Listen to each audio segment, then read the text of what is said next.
Bienvenidos a esta nuestra primera emisión de nuestro programa El Rincón Mercantil. Les habla desde cabina Kitsia Sánchez, acompañada de Fátima Martínez, Mariam Carolina y Osiel Muñoz. Es para nosotros una gran satisfacción utilizar las nuevas tecnologías de una manera efectiva, creativa, pero sobre todo de gran aporte a su vida cotidiana. El objetivo principal del programa es proporcionar los conocimientos jurídicos básicos que el oyente tenga las herramientas necesarias para aplicarlo en las operaciones mercantiles realizadas de manera cotidiana. Por supuesto, Caro, es un honor para mí estar hoy con ustedes compartiendo esta experiencia. El tema principal de la misión del día de hoy son las generalidades del derecho mercantil, abordando su concepto y evolución histórica desde tiempos remotos, destacando que el derecho mercantil es una rama del derecho privado que tiene por objeto regular las relaciones entre los comerciantes y entre aquellas personas que sin ser comerciantes ejecutan actos de comercio. La actividad mercantil es tan antigua como el hombre y aparece reflejada en todas las épocas y en todos los lugares habitados. Es por ello que te hacemos la cordial invitación que continúes escuchando y enriqueciendo tu oído con esta emisión informativa acerca del derecho mercantil. Aunado a esto, trataremos el análisis sobre la definición de un acto de comercio, regulado por el artículo 75 del Código de Comercio. Si bien es cierto, podemos adelantar que existe un concepto muy ambiguo sobre este. Estudiaremos sus elementos, clasificación y efectos en la vida cotidiana. ¿A poco no es interesante? Además, abordaremos lo relacionado a los sujetos del derecho mercantil. Como introducción, podemos decir que son sujetos de las relaciones mercantiles todas las personas que intervienen en la realización de un acto de comercio absoluto. Las personas físicas, personas morales, que son personas jurídicas que cuentan con los atributos de una personalidad, como lo son la capacidad, el estado civil, el nombre, el domicilio, el patrimonio y la nacionalidad. Más adelante explicaremos que para las personas morales existen excepciones en cuanto a estos atributos. De igual forma, hablaremos puntos importantes acerca de las ventajas y desventajas del renombrado comercio electrónico y su relación con la Ley Federal de Protección al Consumidor.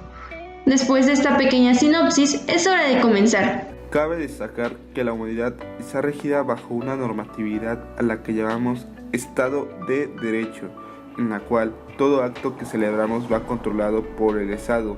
Si bien es cierto, la falta de información e inconsciencia de parte de la sociedad actual no evita que la norma jurídica sea preponderante e imperativa en todos los aspectos de la vida. Todas las actividades de los individuos que viven en esa sociedad están reguladas por la jurisprudencia. Es cierto, puesto que yo leí que el objeto del derecho es lograr que los hombres vivan de una manera organizada dentro de su entorno social, lo que los rodea, donde coinciden dos personas y surja de manera irremediable una relación, estará vigilada y custodiada por el derecho, y este, a su vez, impondrá su mandato otorgando facultades e imponiendo deberes a quien se encuentre dentro de la misma esfera o categoría jurídica. En principio, la norma jurídica obsequia los mismos privilegios a toda la población sin distinción, dando un trato igualitario. No obstante, para lograr una convivencia pacífica, el Estado, a través de la celebración de un pacto social, solicita a su vez la renuncia de derechos y el cumplimiento de obligaciones para lograr un sano entendimiento, sobre todo cuando la sociedad evoluciona con mayor complejidad. De acuerdo a Gabriela Montero, aunque la persecución de su fin es lograr el bien común, entendido como la estadía ideal de satisfacción del ser humano para reconocer que se está bien desafortunadamente, el derecho no evoluciona tan rápido como la sociedad, por lo que es imprescindible la búsqueda continua de nuevas figuras legales, de complejos sistemas de control y vigilancia. El derecho mercantil es la rama del derecho privado que regula el conjunto de normas relativas a los comerciantes en el ejercicio de su profesión, a los actos de comercio legalmente calificados como tales y a las relaciones jurídicas derivadas de la realización de estos. Claro, aunado a esto, destaco que el liderazgo dentro de una empresa exige conocimiento legal en la esfera de su actuación. El establecer los cimientos del orden normativo sobre el derecho mercantil es básico para que entiendas figuras más complejas que aparecerán día a día en su cotidiano acontecer. Descubrir dónde surge el derecho mercantil facilitará la comprensión sobre su importancia y necesidad, lo cual podrás apreciar desde el estudio de su concepto. Ahora hablemos del concepto y su evolución histórica.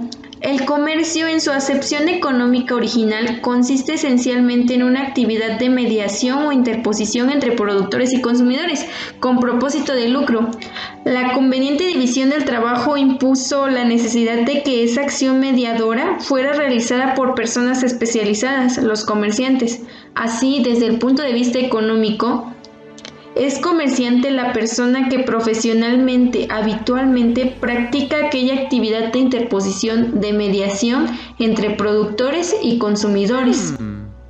El derecho mercantil nació precisamente para regular el comercio, o mejor dicho, los actos y relaciones de los comerciantes propios de la realización de sus actividades mediadoras. Origen, pues el derecho mercantil aparece estrechamente a la noción económica del comercio y mediante esta se explicó y determinó el concepto de aquel. El derecho mercantil fue entonces el derecho del comercio y de los comerciantes. Actualmente, sin embargo, es imposible definir al derecho mercantil por medio de la simple referencia al concepto económico original de comercio. El campo de aplicación de las normas mercantiles, la materia mercantil, se ha ampliado más allá de los límites de esa noción. En efecto, gran parte de los negocios y actos regulados en la actualidad por el derecho positivo mercantil no tienen relación con aquel concepto económico de comercio a que nos hemos referido. Son mercantiles simplemente porque la ley los calificó como tales, independientemente de que tengan o no carácter comercial desde el punto de vista estrictamente económico. Debe concluirse, pues, que es preciso abandonar el concepto económico del comercio porque sobre él no puede basarse una determinación exacta del actual contenido del derecho mercantil. Es verdad que el comercio es el punto de partida. El carácter elemental de esta obra nos impide examinar las numerosas aportaciones doctrinales que han tratado de determinar la esencia o concepto del derecho mercantil. Por lo tanto, nos vemos limitados a referirnos al concepto del derecho mercantil con absoluto apego al contenido de nuestra legislación vigente. ¡Wow! En forma general, puede afirmarse que nuestro Código de Comercio delimita la materia mercantil en función de los actos calificados legalmente como actos de comercio. La mercantilidad de una relación o acto encuentra su función en una noción objetiva, el acto de comercio. El derecho mercantil no es ya como lo que fue su origen, un derecho de los comerciantes y para los comerciantes en el ejercicio de su profesión. El derecho mercantil mexicano vigente es un derecho de los actos de comercio, de los cuales que lo son intrínsecamente, aunque en muchos casos el sujeto que lo realiza no tiene la calidad de comerciante. Pero, además de regular los actos de comercio, el Código de Comercio contiene numerosas normas sobre el comerciante y la actividad que se desarrolla en el ejercicio de su actividad. Por eso, el derecho mercantil puede definirse como el conjunto de normas jurídicas que se aplican a los actos de comercio legalmente calificados como tales y a los comerciantes en el ejercicio de su profesión. La existencia en nuestro sistema jurídico de dos regulaciones, una civil y otra mercantil o de comercio, hace inexcusable el estudio. Dentro del derecho privado, el derecho mercantil es, frente al civil, un derecho especial, ya que del conjunto de las relaciones privadas del hombre, rige singularmente aquellas que constituyen la materia mercantil. Esto es, el derecho mercantil, derecho especial, constituye un sistema de normas que se contrapone al derecho general o común. Como lo vimos en el curso pasado, el derecho civil regula las relaciones jurídicas privadas en general, mientras que el derecho mercantil reglamenta una categoría particular de relaciones, personas y cosas, aquellas a las que la ley otorga la calidad de mercantiles. La separación entre derecho mercantil y derecho civil tiene una justificación, o mejor dicho, una explicación de carácter histórico. Se originó para regular las relaciones nacidas del tráfico comercial. En efecto, la mayor flexibilidad exigida por la rapidez propia de las relaciones mercantiles a la par de una protección más enérgica de la buena fe en circulación de los derechos y la creación o invención de nuevas instituciones de cambio, entre otras causas, el nacimiento de nuevas normas jurídicas de un derecho mercantil como un derecho especial frente al civil. Sin embargo, no debemos olvidar que nuestra Constitución, al disponer como federal a partir de 1882, la materia mercantil establece como facultades del Congreso General las de legislar en materia de comercio. Por tanto, no podemos desligar del derecho mercantil la noción de comercio a través de la ampliación a veces abusiva de tal concepto. El comercio en la Edad Antigua. Si bien es cierto que el derecho mercantil tiene por objeto regular las relaciones comerciales, el comercio y el derecho mercantil no surgieron simultáneamente. El comercio, entendido como el intercambio de bienes o servicios, tiene su origen en el trueque. Una vez que las sociedades se organizaron de tal forma que pudieron satisfacer sus necesidades básicas, fue posible que los bienes y servicios producidos por una sociedad fueran intercambiados con otra. Este suceso fue resultado de la división del trabajo, pues cada individuo y sociedad pudo especializarse en la producción de determinados bienes, los cuales serían intercambiados posteriormente por otros, no producidos por un individuo, al interior de una sociedad. En un principio, el intercambio tenía por objeto el consumo, pero con el paso del tiempo, el trueque se hizo más complejo de tal forma que el intercambio ya no solo tenía por objeto satisfacer una necesidad básica de alimento o vestido, sino que además se podía realizar con el propósito de obtener una ganancia.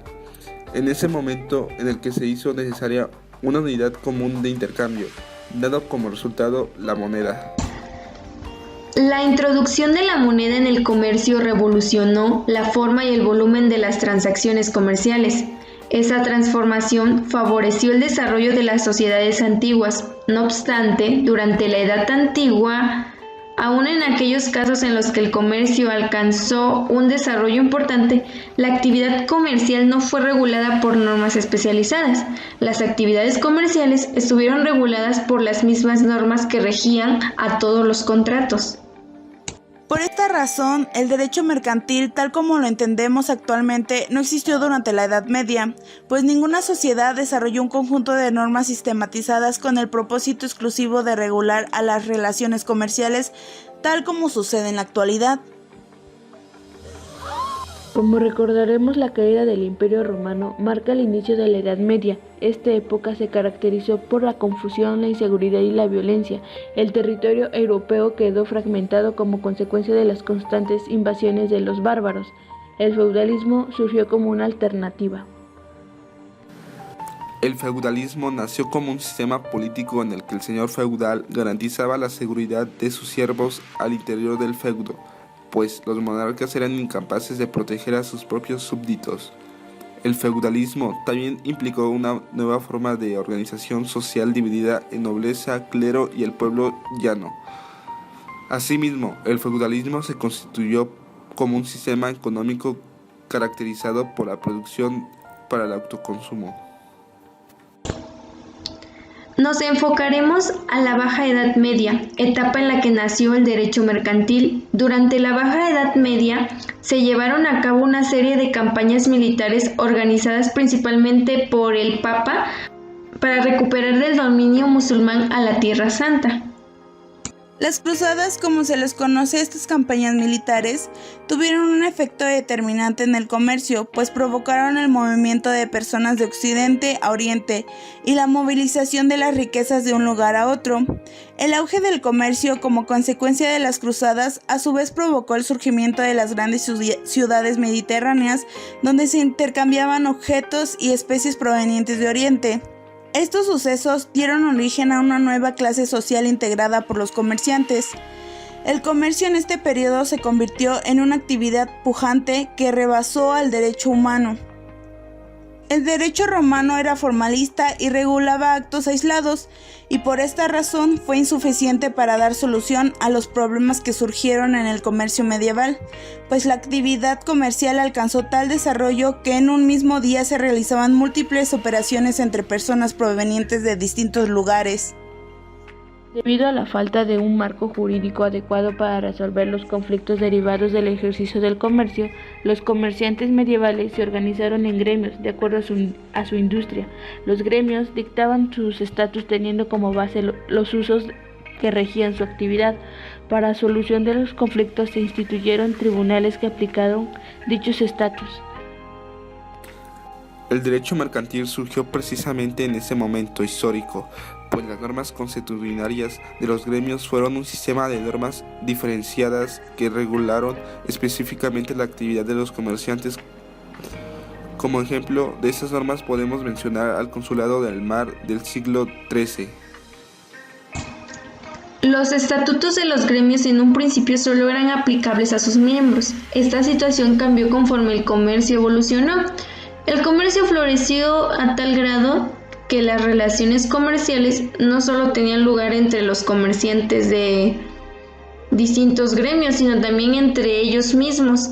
Esta situación provocó que se ampliara la aplicación de los estatutos y los tribunales extendieran su jurisdicción a unas personas que no se dedicaban al comercio profesionalmente, pero que habían entrado en una relación jurídica con un comerciante.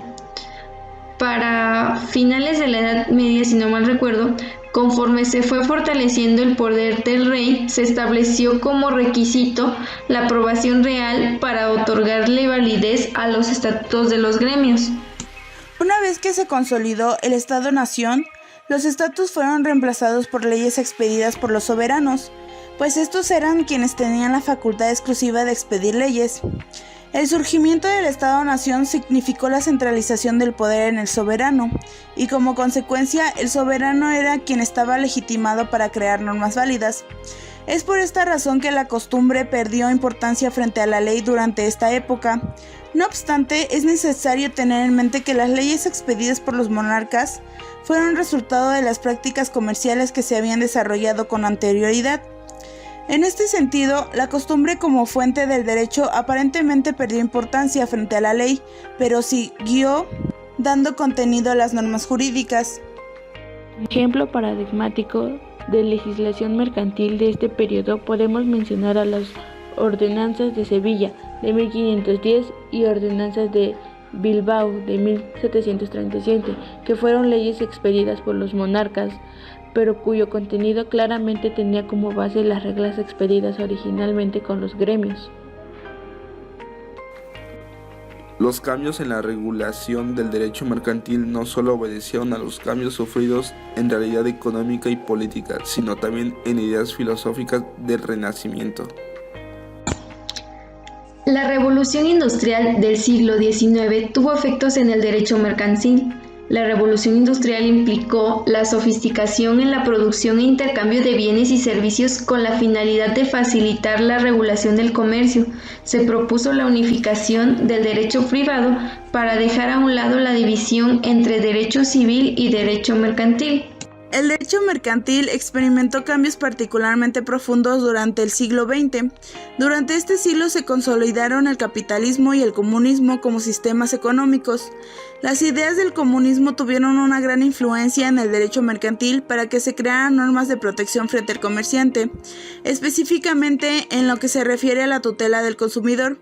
Asimismo, el comunismo proporcionó que se desincorporara del derecho privado la regulación de las relaciones entre los patrones y los trabajadores y se crearon sistemas de seguridad social a cargo del Estado.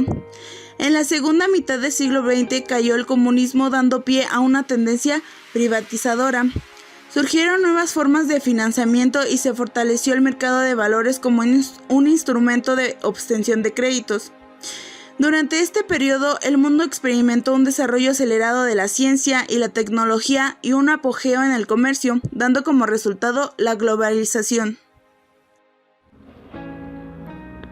El derecho mercantil ha ido evolucionando conforme se ha transformado el comercio. Los últimos avances en el derecho mercantil, específicamente lo que se refiere al comercio electrónico, son consecuencias de la globalización. En México no es posible hablar de derecho mercantil durante la época prehispánica, ya que poco conocemos de esa época.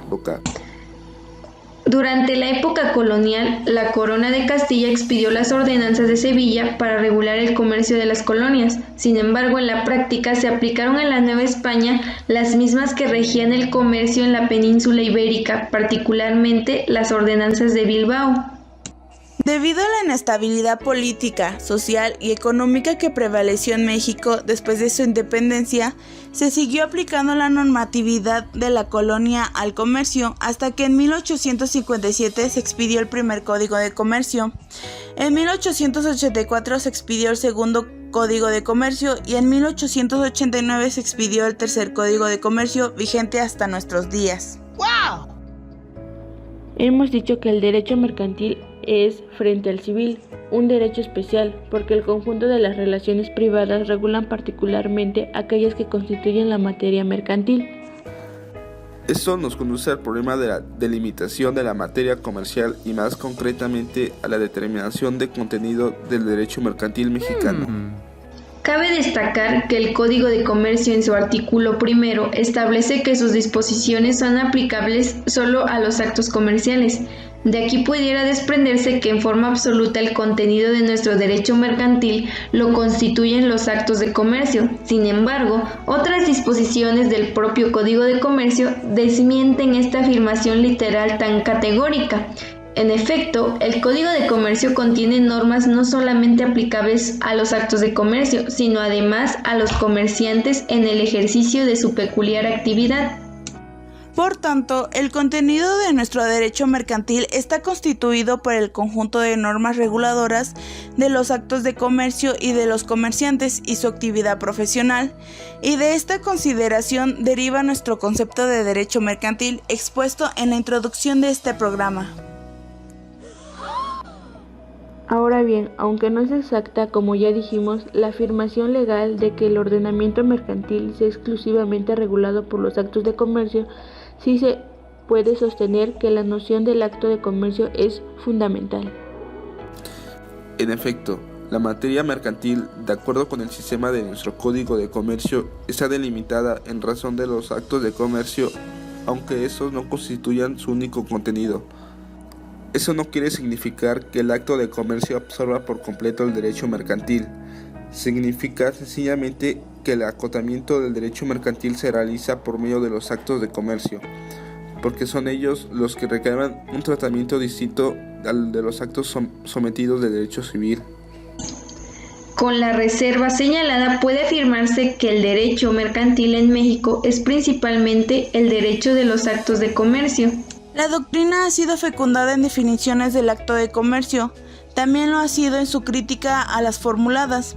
Ninguna definición de acto de comercio es aceptada, únicamente su noción, por sus múltiples facetas, parece haber escapado a pesar de los arduos esfuerzos de destacados mercantilistas, a los límites precisos de una definición. Los autores en su mayoría la consideran inalcanzable. Nuestro Código de Comercio no define al acto de comercio, se limita a enumerar una serie de actos a los que otorgan ese carácter. Cabe destacar que el problema de la definición de acto de comercio no solo se presenta en nuestro sistema jurídico, sino en todos aquellos sistemas cuyo derecho privado ha sido dividido en dos ramas, derecho civil y derecho mercantil. El artículo 75 del Código de Comercio contiene una lista de los actos jurídicos que se reputan como actos de comercio. En esa lista tienen un criterio formal en lugar de un criterio material. De acuerdo con ese artículo, son actos de comercio los siguientes actos jurídicos. 1. Todas las adquisiciones, enajenaciones y alquileres verificados con propósito de especulación comercial, de mantenimientos, artículos, muebles o mercaderías, sea en estado natural, sea después de trabajados o labrados. 2. Las compras y ventas de bienes inmuebles cuando se hagan con dicho propósito de especulación comercial. 3. Las compras y ventas de porciones, acciones y obligaciones de las sociedades mercantiles. Los contratos relativos y obligaciones del Estado u otros títulos de crédito corrientes en el comercio. Las empresas de abastecimientos y suministros, las empresas de construcciones y trabajos públicos y privados, las empresas de fábricas y manufacturas, las empresas de transportes de personas o cosas por tierra o por agua y las empresas de turismo. las librerías y las empresas editoriales y tipográficas, las empresas de comisiones, de agencias, de oficinas de negocios comerciales, casas de empeño y establecimientos de ventas en pública moneda, las empresas de espectáculos públicos. 12. Las operaciones de comisión mercantil. 13. Las operaciones de mediación de negocios mercantiles. 14. Las operaciones de bancos. 15. Todos los contratos relativos al comercio marítimo y a las navegaciones interiores y exteriores. 16. Los contratos de seguros de toda especie. 17. Los depósitos por causa de comercio. 18. Los depósitos en los almacenes generales y todas las operaciones hechas por los certificados de depósito y bonos de prendas liberados por los mismos. 19. Los cheques, letras de cambio o remesas de dinero de una plaza a otra, entre toda clase de personas. 20. Los vales u otros títulos a la orden o al portador y las obligaciones a los comerciantes, a no ser que se pruebe que se derivan de una causa extraña al comercio.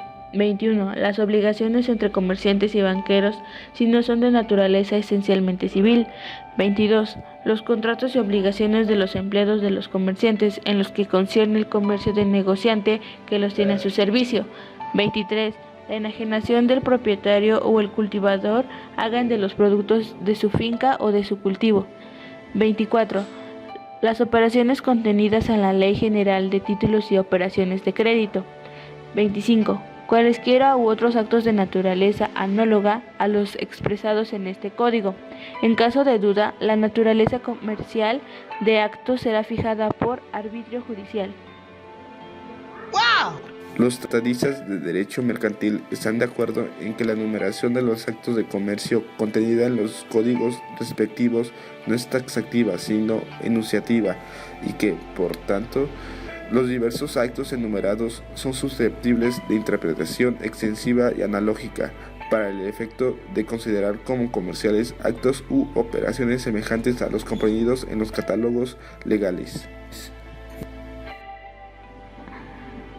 Nuestro derecho, a diferencia del italiano y del francés, declara expresamente en la fracción 25 del artículo 75 que cualesquiera otros actos de naturaleza análoga a los expresados en este código se reputarán actos de comercio. Este reconocimiento legal permite que no tenga que discutirse entre nosotros la validez de la interpretación analógica en el derecho comercial y permite también acudir a la analogía antes que a las fuentes supletorias, o sea, el uso del derecho común, porque cualquier criterio de interpretación sirve para integrar el sistema del derecho comercial, sin acudir a otros medios que solo se utilizan para colmar las lagunas de las mencionadas disciplinas. Características. A pesar de la imposibilidad para definir al acto de comercio por una cuestión de metodología, los estudiosos del derecho mercantil han tratado de identificar la esencia del acto de comercio para poder distinguirlo del acto civil, de lo cual han resultado las siguientes notas características.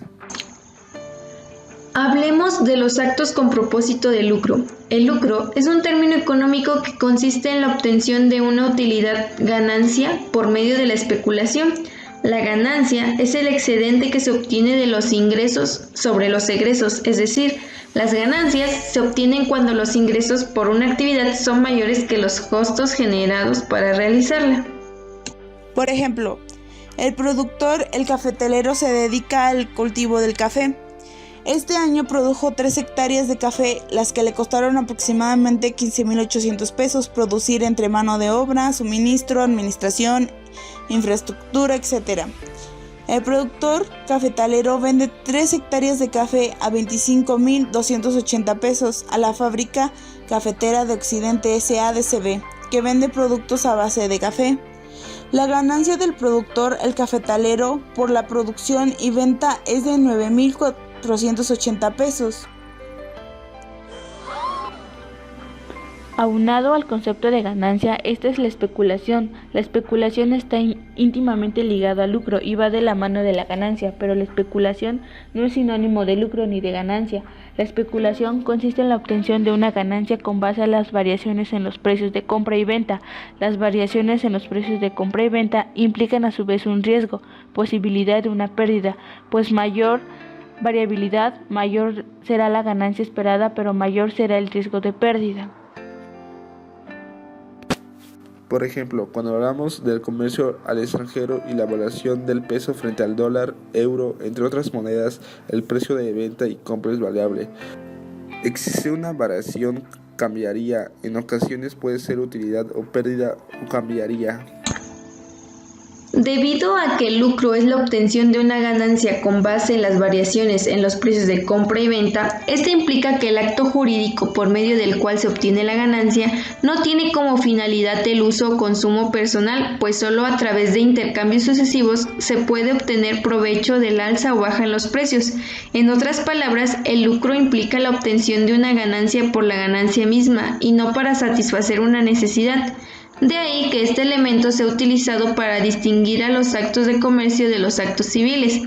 En el derecho civil, la ganancia no se obtiene como resultado de intercambios sucesivos para aprovechar las variaciones en los precios, pues de alguna forma hay una finalidad de uso o consumo personal de lo que se intercambia. 2. Tenemos también los actos de intermediación en el cambio. Esta nota característica está estrechamente ligada al lucro.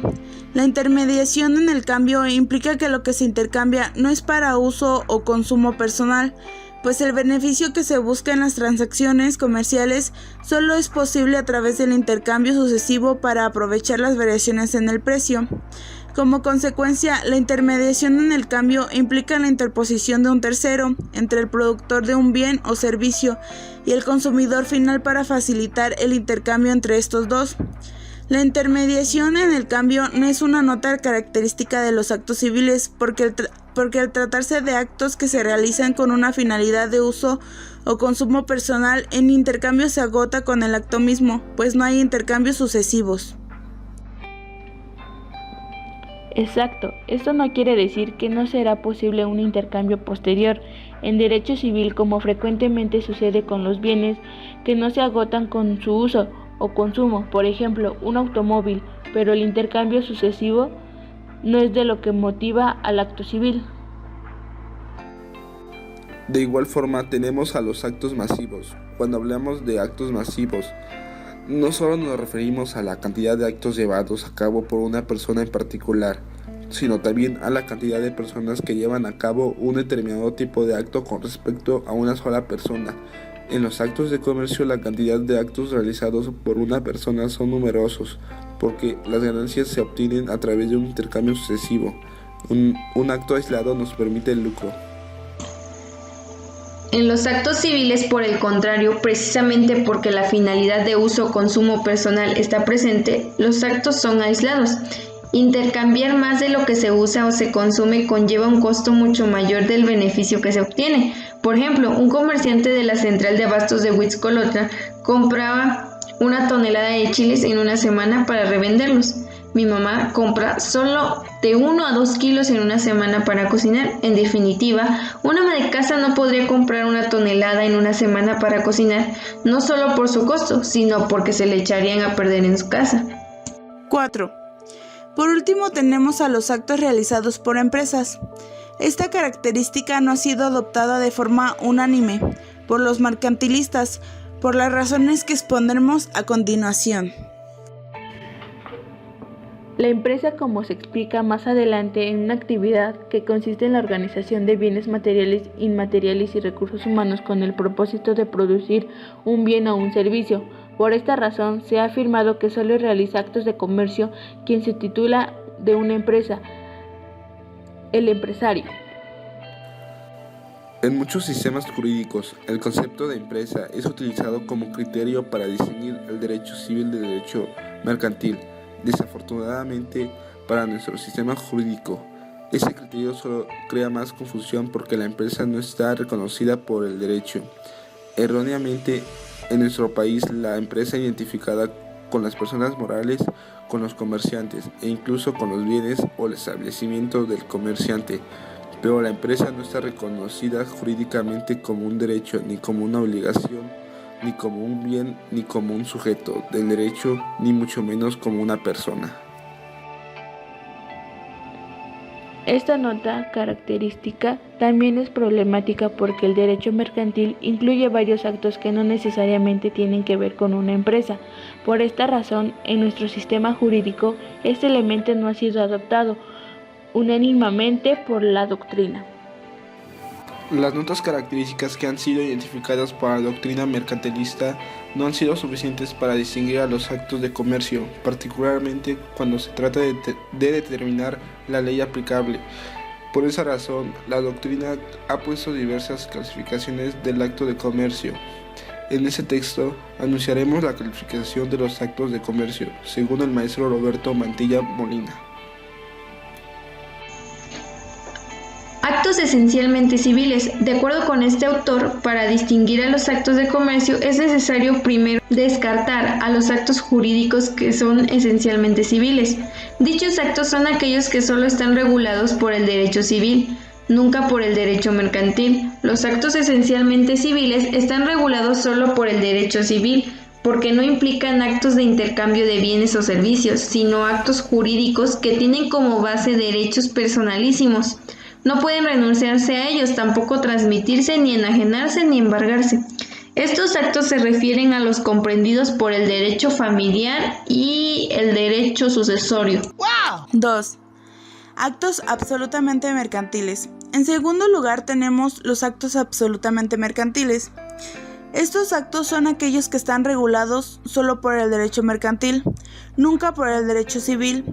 Dichos en otras palabras, son aquellos actos que solo están regulados por el Código de Comercio o alguna de las leyes mercantiles especiales, y no es posible encontrar disposición alguna relativa a estos actos en la legislación civil. Por ejemplo, el contrato de seguro es un acto jurídico que siempre se ha estado regulando por el derecho mercantil, primero en el Código de Comercio y posteriormente a la ley sobre el contrato, que de seguro el contrato ha estado regulado por el Código Civil. Por lo tanto, de acuerdo con esta clasificación, el contrato de seguro es un acto absolutamente mercantil. 3. Actos de mercantilidad condicionada. En tercer lugar, están los actos de mercantilidad condicionada. Estos actos de alguna manera están regulados tanto por la legislación civil como por el Código de Comercio o alguna de las leyes mercantiles especiales. En otras palabras, son aquellos actos para los que existe una doble regulación. Por ejemplo, el contrato de compraventa está regulado tanto por el Código Civil como por el Código de Comercio. Para el maestro Mantilla Molina, estos actos se pueden ser principales o accesorios de comercio. Actos principales de comercio. Los actos principales de comercio son aquellos cuya eficacia no depende de la existencia y validez de otro acto jurídico. Según el maestro Mantilla Molina, hay 3 elementos que determinan la mercantilidad de estos actos jurídicos: el sujeto, el fin o motivo y el objeto. A. Sujeto. Los actos mercantilistas condicionados por el sujeto son aquellos actos jurídicos en los que la ley requiere que intervengan un comerciante para que sea mercantil. Por ejemplo, el contrato de depósito está regulado tanto por el derecho civil como por el derecho mercantil. El contrato de depósito bancario es mercantil, no solo porque está regulado por leyes mercantiles especiales, específicamente la Ley General de Títulos y Operaciones de Crédito, sino porque para que sea depósito bancario es necesario que el depositario sea una institución de crédito considerada por la ley como comerciante. B. Fin o motivo. Los actos de mercantilidad condicionados por el fin o motivo son aquellos actos jurídicos en los que el fin de lucro determina que le sean aplicadas leyes mercantiles. Por ejemplo, como ya mencionamos, el contrato de compraventa está regulado tanto por el derecho civil como por el derecho mercantil. Es una compraventa de un automóvil entre 2 personas cuyo único propósito es el uso-consumo personal. Será aplicable la legislación civil. Por el contrario, si se trata de una compraventa de un automóvil entre un productor de automóviles y un distribuidor de transición, ha sido realizada con fines de obtener una ganancia, no solo porque habrá un excedente que beneficie al vendedor, sino porque el comprador realiza la operación con la finalidad de revender el automóvil y obtener de esa operación una ganancia. El distribuidor ha comprado el automóvil con el fin de usarlo personalmente. O sea, que en ese caso son aplicables las disposiciones del Código de Comercio en lo relativo a la compraventa. Por el objeto, por último, tenemos los actos de mercantilidad condicionada, ya que son aquellos actos jurídicos que recaen sobre una cosa mercantil, como lo son los títulos de crédito y los buques, que tocaremos más a fondo en la siguiente emisión. Pero como ejemplo tenemos la compraventa. Como ya mencionamos, está regulada tanto por el derecho civil como por el derecho mercantil. Cuando en la compraventa se transmite la propiedad de un título de crédito a cambio de un precio determinado, solo por recaer en un título de crédito, el cual está considerado por la Ley General de Títulos y Operaciones de Crédito como cosa mercantil, se trata de un acto de comercio. B. Actos accesorios de comercio. Los actos accesorios de comercio son aquellas cuya eficacia depende de la existencia y validez de otro acto jurídico. En los actos accesorios de comercio, entonces la subordinación a un acto de comercio determina la mercantilidad del acto accesorio. Por ejemplo, la fianza de un contrato accesorio, pues su eficacia depende de la existencia y validez de un contrato principal. Además, la fianza de un contrato regulado tanto por la legislación civil como la legislación mercantil. Un contrato de fianza será un acto civil si el contrato principal de que depende su eficacia es de un acto civil. Por el contrario, un contrato de fianza será un acto de comercio si el contrato principal del que depende su eficacia es un acto de comercio también. Actos unilateralmente mercantiles, también conocidos como actos mixtos, son aquellos en los que para una de las partes es un acto de comercio y para las otras partes es un acto civil. Por ejemplo, el señor Pedro es un médico que necesita un automóvil para transportarse al trabajo. El señor compra un automóvil de la distribuidora, supongamos Nissan. Para el señor Pedro, la compra del automóvil es un acto civil, pues no tiene un fin de lucro, no es un acto de intermediación en el cambio y es un acto aislado. En cambio, para la distribuidora Nissan, la venta del automóvil es un acto de comercio porque la realiza con un fin de lucro. Es un acto de intermediación en el cambio, pues la distribuidora se interpone entre el productor y el consumidor final. Finalmente, este acto es solo una de las múltiples ventas que realiza Nissan al día. Por supuesto, el artículo 1050 del Código de Comercio ofrece la siguiente solución. Cuando, conforme a las disposiciones mercantiles, para una de las partes que intervienen en un acto, ese tenga naturaleza comercial y para la otra tenga naturaleza civil, y la controversia de que del mismo se deriven se regirán conforme a las leyes mercantiles. Oye, pero en realidad ese artículo no especifica si este acto se reputa como acto de comercio o como acto civil, simplemente establece que las controversias que surjan de dicho acto se rigen por las leyes mercantiles. Efectos sobre los actos de comercio. Por otro lado, también tenemos los efectos del comercio. Los efectos de los actos de comercio son producir consecuencias del derecho. Esto quiere decir que al realizar un acto de comercio se crean, transmitan, deduzcan o extingan derechos y obligaciones entre los comerciantes. ¡Wow! Exacto, y por lo tanto se producirán obligaciones de dar, hacer o no hacer y en algunos casos también declaraciones de un derecho. Tengo entendido que también existen los efectos cuando emanan de la relación de la actividad encomendada al comerciante y del objeto mismo del acto de comercio surtiendo sus efectos frente a terceros. Asimismo, son los efectos que causan los actos de comercio legalmente celebrados. La idea que subyace es la necesidad de distinguir casos concretos en la medida que en los negocios jurídicos, contratos y obligaciones poseen estatutos jurídicos diferenciados de derecho civil o de derecho mercantil. Estos son todos los actos de naturaleza privada que tienen por objetivo crear, transferir, modificar o extinguir derechos o obligaciones y tienen como objetivo principal tener un lucro o un beneficio mutuo. Después de definir esto, hablemos de los sujetos del derecho mercantil, que se refiere a todas aquellas personas que por alguna razón intervienen en un acto de comercio, independientemente de que sean comerciantes o no, y que por lo tanto se les aplica en derecho mercantil el artículo 75 del Código de Comercio. Comerciante. Se refiere a las personas que son objeto de regulación específica por el derecho mercantil, por lo tanto, son comerciantes a las personas que de manera habitual se ocupan en algunas de las actividades de las leyes mercantiles consideran actos de comercio. Artículo 3 del Código de Comercio. Se reputan en derecho comerciantes 1. Las personas que han tenido capacidad legal para ejercer el comercio, hacen de él su ocupación ordinaria. 2. Las sociedades constituidas con arreglo a las leyes mercantiles. 3. Las sociedades extranjeras o agencias y sucursales de estas, que dentro del territorio nacional ejercen actos de comercio.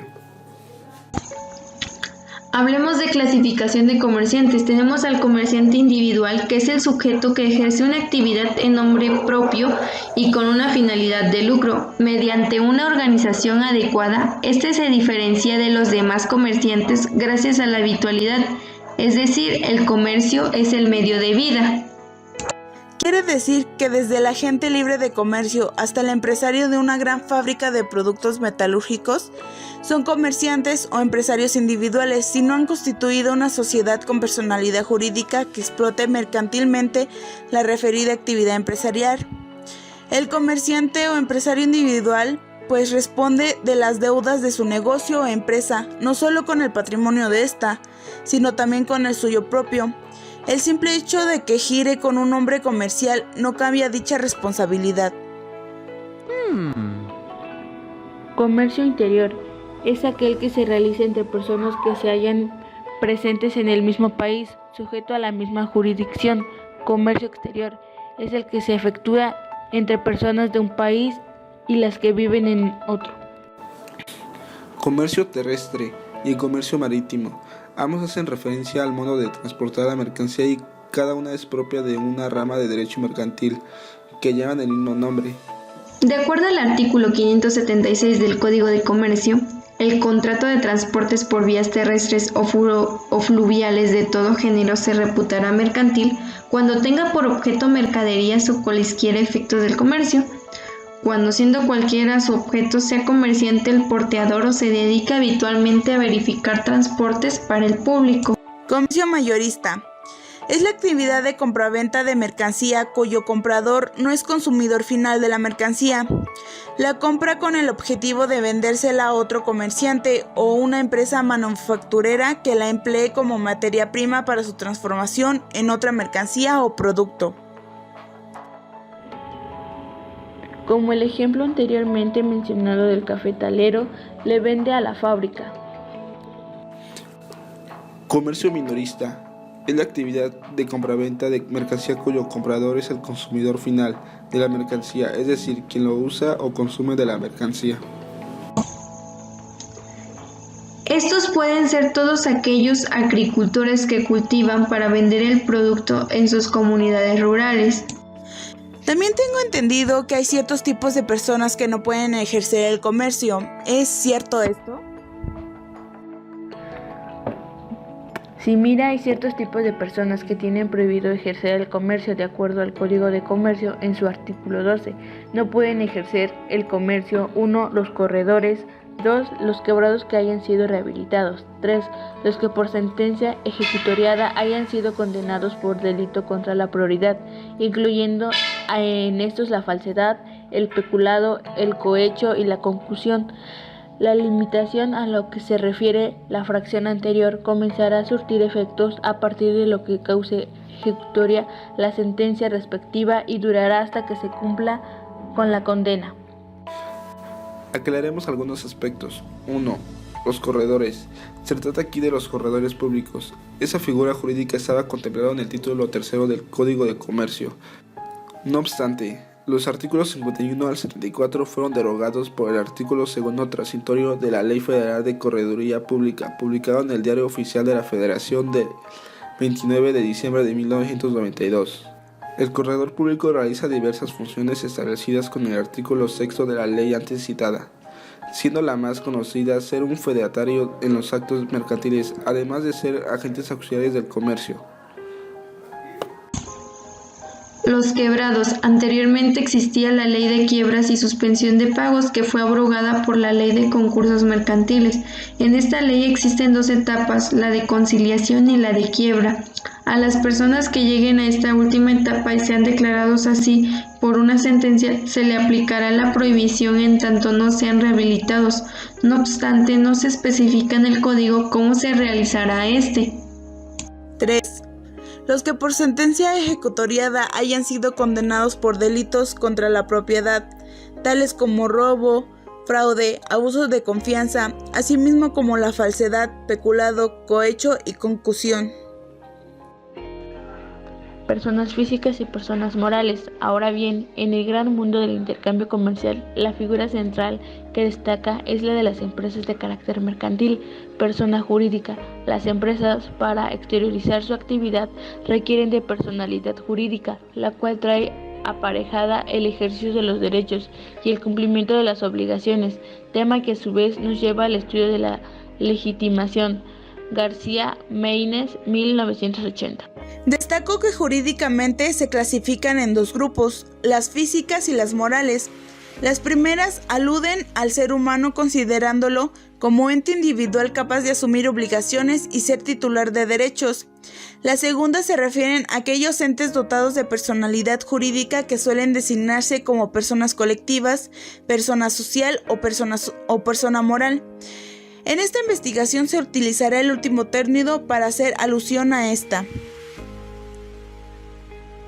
Hans Kelsen menciona que según la teoría tradicional, sujeto de derecho es quien es sujeto de obligación jurídica o de un derecho subjetivo, entendido este último como el poder jurídico de reclamar mediante el ejercicio de una acción, el cumplimiento de una obligación. Al ser ese poder jurídico, el sujeto participa en la producción de la sentencia judicial, considerada como norma individual que ordenará la ejecución de la sanción por ese incumplimiento.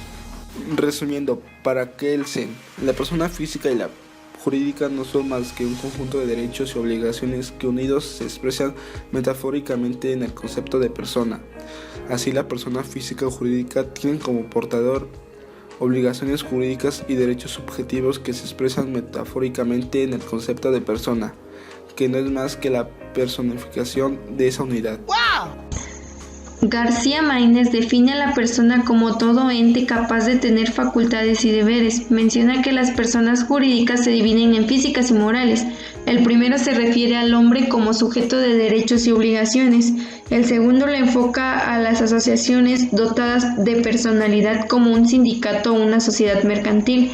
Prefiere usar el concepto de persona jurídica individual y persona jurídica colectiva para distinguirlas en su acepción moral o ética.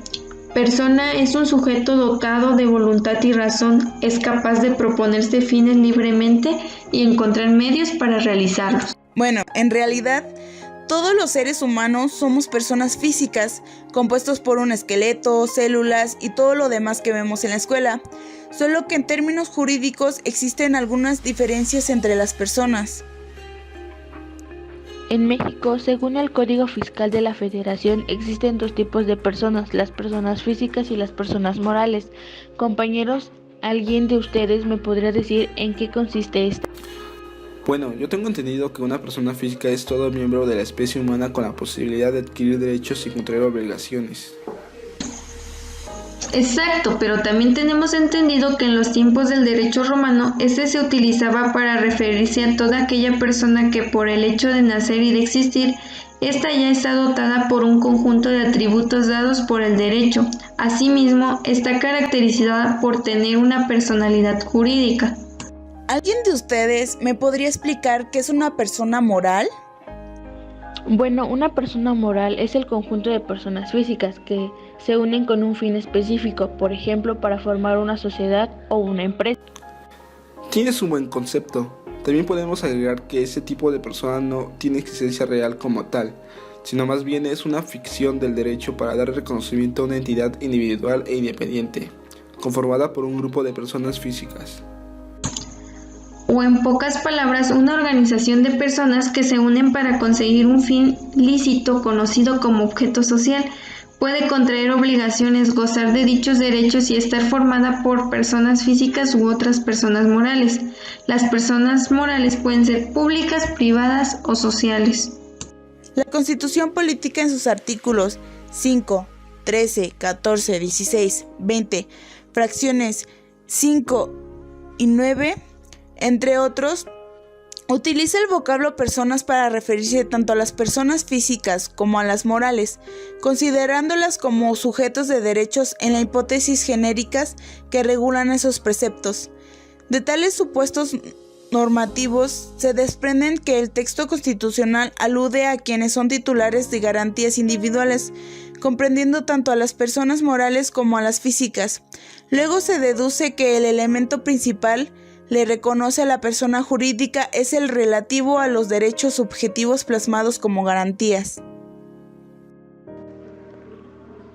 Por su parte, el Código Civil Federal, en el libro primero, denominado de las personas, comprende en el título primero a las personas físicas y en el segundo a las personas morales. Esta ley precisa que son personas morales las siguientes: la nación, los estados y los municipios, las demás corporaciones de carácter público reconocidas por esta ley, asociaciones profesionales. Ahora bien, los atributos de la personalidad son los medios eficaces para identificar a las personas y consisten en la capacidad, el estado civil, el nombre, el domicilio, el patrimonio y la nacionalidad.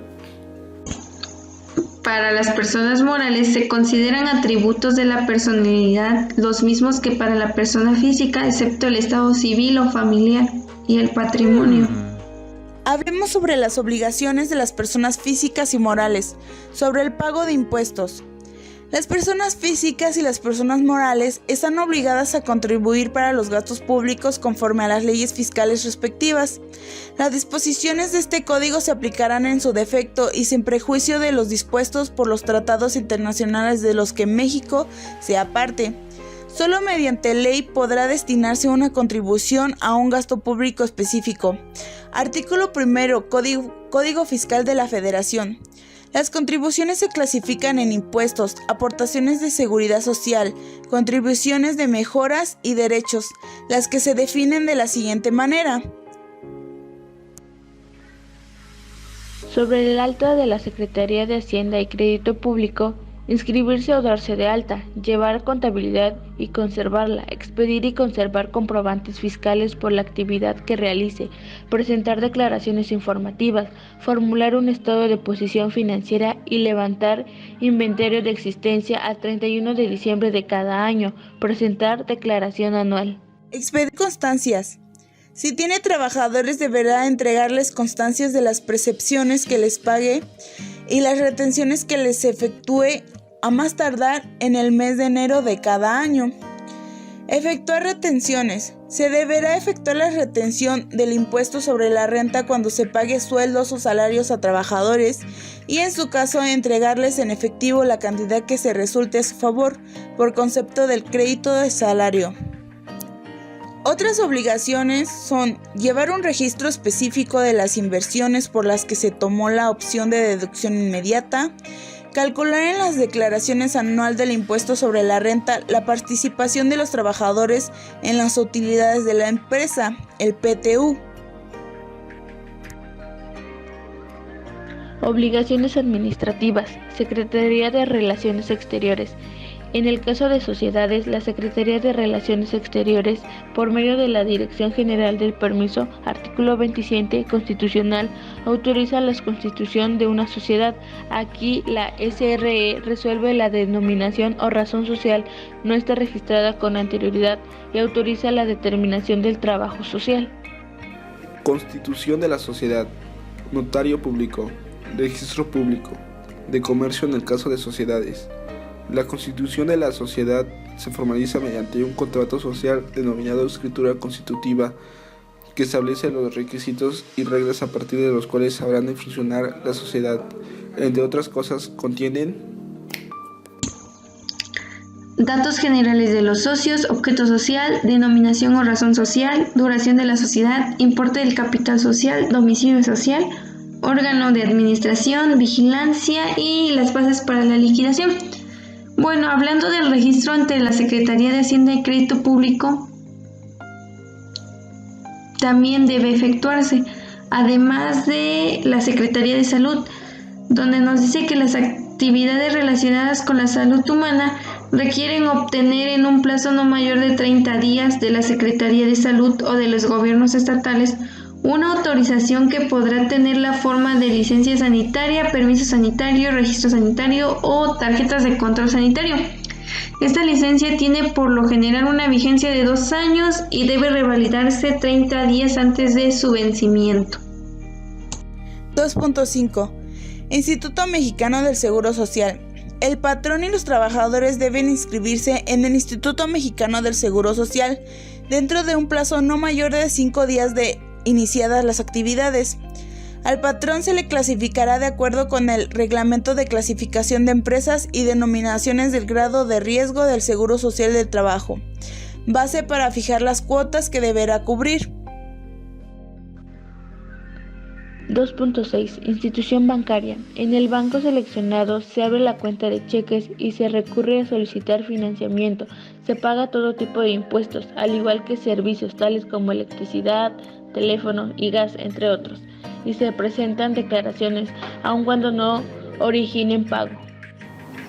Por otro lado, tenemos los distintos tipos de capacidad y de cómo ejercerla en el derecho mercantil. Según el artículo 5 del Código de Comercio, toda persona que según las leyes comunes es hábil para contratar y obligarse y a quien las mismas leyes no prohíben expresamente la profesión del comercio, tiene la capacidad legal para el ejercicio. Eso nos quiere decir que cualquier persona que ya tenga capacidad jurídica podrá ser capaz de ejercer el comercio sin importar que tenga permiso o no. Sigue teniendo los mismos derechos y obligaciones. Pero recuerdo que en mi curso anterior de Fundamentos de Derecho hablaron acerca de la capacidad de goce y de ejercicio. ¿Alguien me recuerda brevemente los conceptos? Capacidad de goce. La capacidad de goce es la aptitud que posee una persona física para ser titular de derechos y obligaciones que adquiere desde antes de ser concebido. Es decir, una persona no concebida aún como un embrión humano tiene derechos de acuerdo a la legislación mexicana y tratados internacionales que hemos firmado. A eso se le llama capacidad de goce, siendo una aptitud ser persona para poder ser titular de derechos y obligaciones antes de ser concebida y una vez concebida. La manera en que podemos entender más fácilmente la capacidad de goce se refiere al que el ser humano, con independencia de si cuenta o no con alguna discapacidad mental, puede ser titular de derechos y obligaciones. Así es, por el simple hecho de ser humano. En el caso de las personas morales, ellas cuentan con capacidad de goce al ejercicio en el momento de su nacimiento. ¿Y la capacidad de ejercicio a qué se refiere? Es la aptitud de una persona física o moral para poder contraer derechos y obligaciones, así como también ejercitar sus derechos compareciendo en un juicio por propio derecho. En ese sentido, la capacidad de ejercicio es la capacidad de ejercer directamente sus derechos, por lo que puede celebrar en nombre propio o en representación de alguien más, actos jurídicos, contraer obligaciones y ejercer acciones legales en tribunales.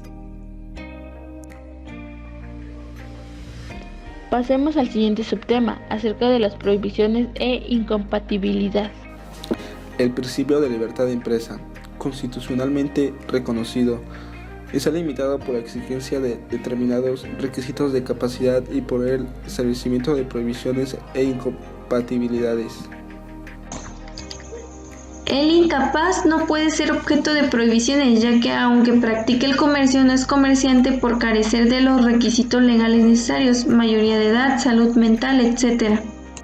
La prohibición, por su parte, afecta a personas que tienen capacidad legal, pero a las que la ley, en función del interés público, limita el ejercicio del comercio, así como la prohibición de ejercer profesionalmente una actividad económica en orden a la protección de la competencia, el comercio o explotación de productos o actividades ilícitas, contrarias a la moral y al orden público, entre otros, y la incompatibilidad son prohibiciones de carácter objetivo establecidas en atención al ejercicio de profesiones incompatibles con el comercio. tienen incompatibilidad para ejercer el comercio. Los magistrados, jueces y funcionarios del Ministerio Fiscal en servicio activo, los jefes gubernativos, gobernadores civiles y delegados del gobierno, los jefes gubernativos, militares del distrito, provincias o plazas. Los empleados de recaudación y administración de fondos públicos, si han sido nombrados por el gobierno. Los corredores de comercio, que, siendo profesionales dedicados a la mediación, le es incompatible la realización de cualquier otro género de comercio. Los ministros, subsecretarios, directores generales y otros cargos asimilados están inhabilitados para ejercer el comercio. Los empresarios mercantiles declarados en quiebra, mientras no hayan sido rehabilitados o autorizados en virtud de un convenio con sus acreedores. ¡Wow! Enseguida abordaremos un tema revelante recordando que todos somos consumidores más allá de los hábitos, gustos, necesidades y hasta del lugar en donde se vive. En algún momento requerimos de bienes y servicios para satisfacer y solventar situaciones del día a día. Sin embargo, la forma en que adquirimos productos y servicios ha cambiado sustancialmente en los últimos años, aun cuando no seamos plenamente conscientes de ello. El avance tecnológico, la digitalización y el uso de Internet no solo han transformado la manera de comunicarse, sino también la manera de comprar. Las posibilidades de elección disponibles ya no se encuentran únicamente en la publicidad de los medios tradicionales, televisión y radio. La llegada de Internet ha permitido la búsqueda de proveedores, productos y servicios sin importar en qué lugar del planeta se encuentren. El comercio electrónico es definido por los estudios de la Organización para la Cooperación y el Desarrollo Económicos, OCDE, como el proceso de compra-venta o intercambio de bienes, servicios e información a través de las redes de comunicación. Representa una gran variedad de posibilidades para adquirir bienes o servicios ofrecidos por proveedores en diversas partes del mundo. Las compras de artículos y servicios por internet o en línea pueden resultar atractivas por la facilidad de realizarlas.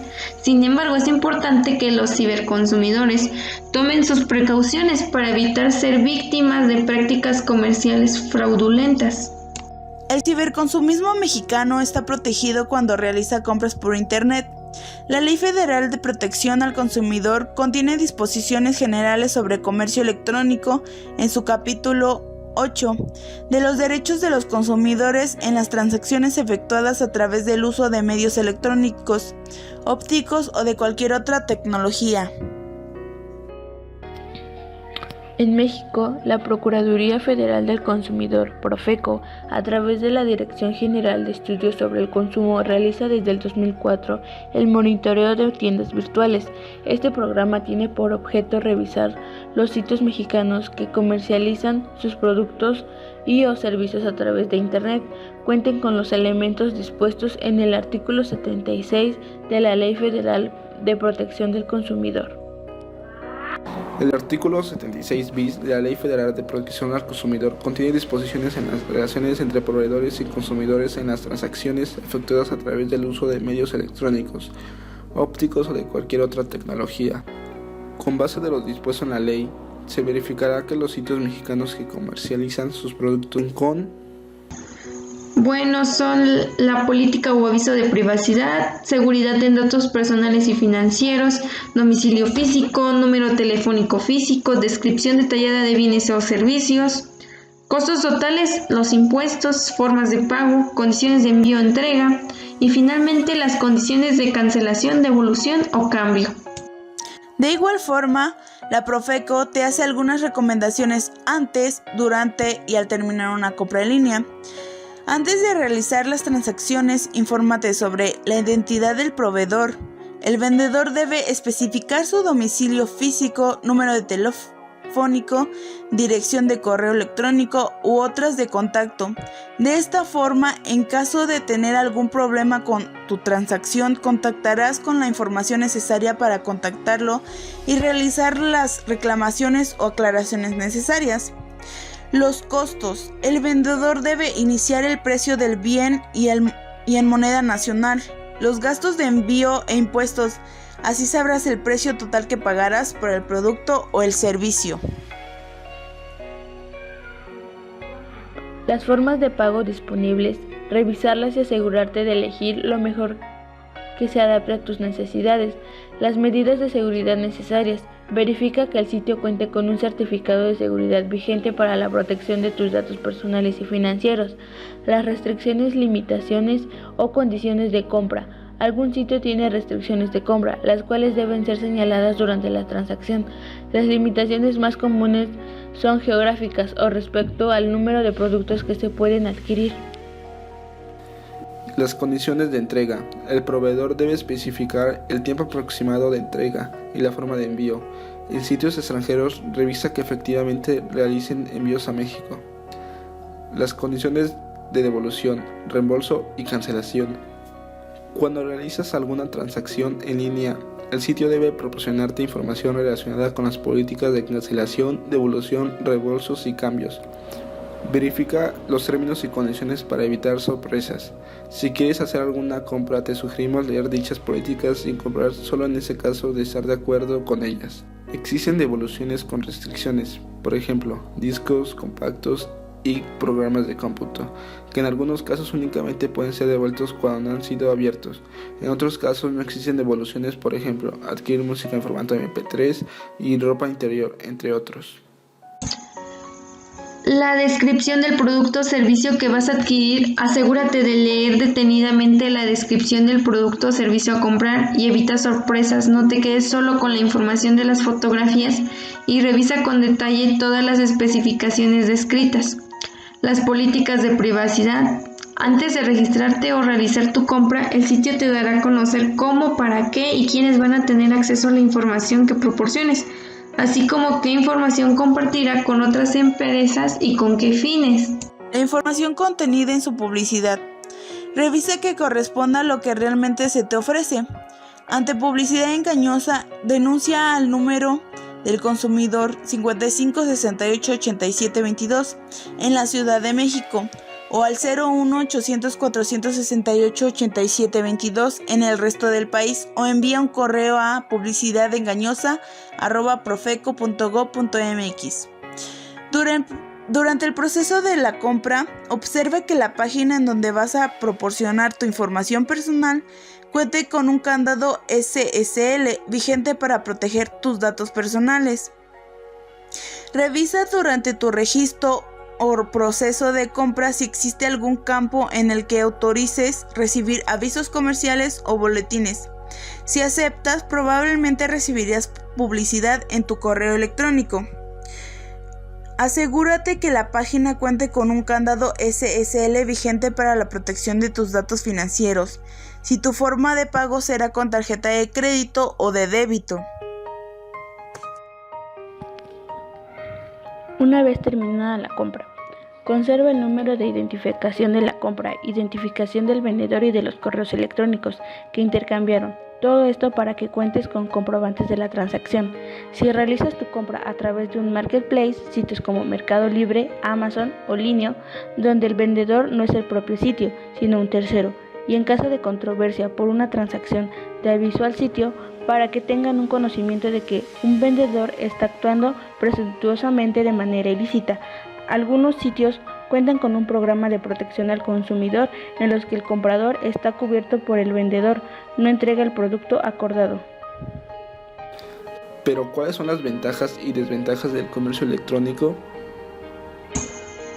Una de las ventajas es el alcance global. La mayor y más importante ventaja del comercio electrónico es que permite que una empresa o individuo llegue al mercado global, satisface las demandas del mercado nacional e internacional, debido a que sus actividades comerciales ya no están restringidas por límites geográficos.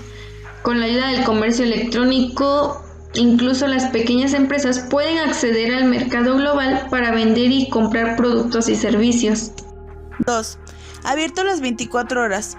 Incluso las restricciones de tiempo son inexistentes mientras se lleven a cabo negocios, debido a que el comercio electrónico le permite a uno realizar transacciones comerciales las 24 horas del día, e incluso en días festivos y fines de semana. Esto a su vez aumenta significativamente las ventas y los beneficios. 3. Mejores ofertas para el cliente. El comercio electrónico brinda a los clientes la oportunidad de buscar productos más baratos y de mejor calidad. Con la ayuda del comercio electrónico, los consumidores pueden investigar fácilmente en un producto específico y a veces incluso encontrar al fabricante original para comprar un producto a un precio mucho más barato que el que cobra el mayorista. Sin problema de compras convencionales. El comercio en línea también ofrece a los compradores una gama más amplia de productos y servicios para elegir, a diferencia de las compras convencionales, sin la molestia de cargar grandes bolsas de la compra y atascarse en embotellamientos desordenados, lo que resulta más conveniente y ahorra más tiempo. Además de esto, las personas también encuentran reseñas publicadas por otros clientes sobre los productos comprados en un sitio de comercio electrónico, en particular, lo que puede ayudar a tomar decisiones de compra. 5. Costos más bajos para el negocio. Para las empresas, el comercio electrónico reduce significativamente los costos asociados con la comercialización, la atención al cliente, el procesamiento, el almacenamiento de información y la administración de inventarios. También reduce el periodo de tiempo relacionado con la reingeniería de procedimientos comerciales, la personalización de productos para satisfacer la demanda de clientes particulares, el aumento de la productividad y el servicio de atención al clientes. El comercio electrónico reduce la carga de la infraestructura para llevar a cabo negocios como la configuración de las tiendas físicas y por lo tanto aumenta la cantidad de fondos disponibles para la inversión rentable. También permite un servicio eficiente de atención al cliente, recopilando y administrando información relacionada con el comportamiento del cliente, lo que a su vez ayuda a desarrollar y adoptar una estrategia de marketing y promoción eficiente. ¡Wow! Desventajas. 1. Autenticidad y seguridad. Debido a la falta de confianza, un gran número de personas no utiliza Internet para ningún tipo de transacción financiera. Muchas personas tienen reservas con respecto al requisito de divulgar información personal y privada por cuestión de seguridad. Algunas personas simplemente se niegan a confiar en la autenticidad de transacciones comerciales completamente impersonales, como en el caso del comercio electrónico. 2. Pérdida de tiempo. El periodo de tiempo requerido para entregar productos físicos también puede ser bastante significativo en el caso del comercio electrónico. Por lo tanto, no es adecuado para productos perecedores como alimentos. Es posible que se requieran muchas llamadas telefónicas y correos electrónicos hasta que obtengan los productos que desea. 3. Inconveniente. La gente prefiere comprar de forma convencional que utilizar el comercio electrónico para comprar productos alimenticios y objetos que deben sentirse y tocarse antes de realizar la compra. Por lo tanto, el comercio electrónico no es adecuado para tales sectores comerciales. Sin embargo, devolver el producto y obtener un reembolso puede ser aún más problemático y requerir más tiempo que comprar, en caso de que no esté satisfecho con un producto en particular. Por lo tanto, al evaluar los diversos pros y contras del comercio electrónico, podemos decir que las ventajas del comercio electrónico tienen el potencial de superar las desventajas. Una estrategia adecuada para abordar los problemas técnicos y aumentar la confianza de los clientes en el sistema puede cambiar el escenario actual y ayudar al comercio electrónico a adaptarse a las necesidades cambiantes del mundo, pero desgraciadamente será una ardua labor, destacando que esta ya ha comenzado. Finalmente, podemos concluir que el derecho mercantil es una rama del derecho que se encarga de todo lo relacionado a transacciones comerciales y sus derivados. Es de gran importancia porque garantiza un marco de institucionalidad a una práctica que puede considerarse el pilar de la economía. Es así como con el derecho mercantil es posible disponer de una instancia de mediación con respecto a conflictos que hayan surgido desde esta área de la actividad humana, generando con el proceso la debida confianza que debe atravesar a una sociedad. Cabe destacar que el derecho mercantil persigue, entre otras cosas, lograr un equilibrio justo y ético en las actividades económicas. Por mencionar algunos detalles establecidos, que estas actividades son de una gran complejidad, las cuales requieren de una gran transparencia en sus normatividades. Miserablemente, a través de la experiencia, puedo destacar que las leyes que rigen este tipo de actos en nuestro país contienen una gran laguna. Adolecen de información específica, como por ejemplo el mencionado artículo 75 del Código de Comercio en la fracción 25, donde deja a árbitro judicial la definición de un acto de comercio. Es por ello que 1 de cada 4 mexicanos piensa que violar la ley no es tan malo. Lo malo es que te sorprendan. Es por todo lo expuesto que puede decirse que la importancia del derecho mercantil es extraordinariamente relevante en cualquier país, importancia que en ocasiones es eludida. En vista de ello, nos lleva a plantearnos el poco valor que en ocasiones se le atribuye a esta rama del derecho, circunstancia que ciertamente refleja poco a la realidad. El derecho mercantil da cuentas de las normas que regulan a un aspecto fundamental de la economía. Ciertamente, la calidad de las leyes que corresponden a este aspecto puede significar una gran diferencia en lo que respecta al volumen de transacciones que se realizan. Desde mi punto de vista, quisiera compartir que los actos de comercio son aquellos que se rigen jurídicamente por el derecho mercantil, con finalidad de establecer relaciones entre los individuos considerados comerciantes, para que se crean, transmitan, deduzcan o exijan derechos y obligaciones. Veamos un ejemplo en mi vida diaria. Cuando mi abuela alquila un departamento de su propiedad a un alumno foráneo del tecnológico, se crea un derecho a favor del arrendador, o sea mi abuela, de percibir una remuneración económica en tiempo y en forma por el alquiler de la propiedad, y una obligación por parte del arrendatario, el alumno, que tiene que pagar la renta en tiempo y en forma. Para mi abuela ese se considera un acto de comercio, mientras que para el alumno solo se crea un acto de índole civil. He comprendido que sin ser consciente de ello, diariamente estamos sujetos a practicar actos de comercio. Por ello, desde mi perspectiva, es de particular relevancia conocer ciertos aspectos del derecho mercantil, y de ese modo las prácticas de competencia podrán llevar a la práctica de nuestra vida cotidiana de manera asertiva. Las perspectivas e ideales de cada persona difieren en su mayoría. Es por ello que quisiera añadir algo sobre el comercio electrónico al análisis que concluirá la emisión del día de hoy. Contadores, abogados, profesionistas y la sociedad en general involucrada deben comenzar a trabajar con registros electrónicos, con documentos electrónicos, firmas digitales, CFDIs, con obligaciones electrónicas, y empezar a trabajar con las nuevas reglas administrativas, nuevos tipos delictivos, nuevos modos de incumplimiento de obligaciones, puesto que las creaciones de la inteligencia humana acarrean creaciones jurídicas y entre ellas conductas ilícitas novedosas y regulaciones administrativas. Hay muchas cosas sobre las cuales tendremos que reflexionar y cambiar procesos y normas legales, pero sobre todo para los abogados, este estallido de tecnología representa un cambio de mentalidad.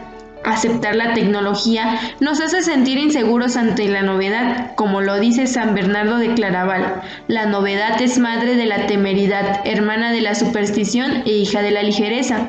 Es por ello que resulta obligada la reflexión de que esta nueva legislación implica no solamente la novedad en el tema, sino en un cambio radical de mentalidad y en una capacitación o actualización en el uso de las nuevas tecnologías, tanto para los ciudadanos, los comerciantes y en especial para los juristas y fedatarios, a fin de estar en aptitud de poder prestar un servicio profesional de calidad acorde a los tiempos que estamos viviendo. Esto nos lleva a deliberar sobre el papel de los juristas en la sociedad, considerada esta como entidad dinámica y cambiante, como uno de los más relevantes. Ojalá respondamos a este llamado que la nueva legislación nos hace de actualizar nuestros conocimientos y pongamos el mismo empeño que se requiere de todos los juristas para aportar lo mejor de sí, a fin de que se haga realidad en nuestro país la vigencia del Estado de Derecho. Nosotros nos despedimos y esperamos de la manera más atenta que la información contenida en este podcast sea de mucha utilidad para que ustedes, sujetos de derecho mercantil, tengan la certeza de realizar una toma de decisiones de índole mercantil de una manera asertiva y efectiva. Nos vemos en la próxima emisión. No olvides dejar tu like y suscribirte.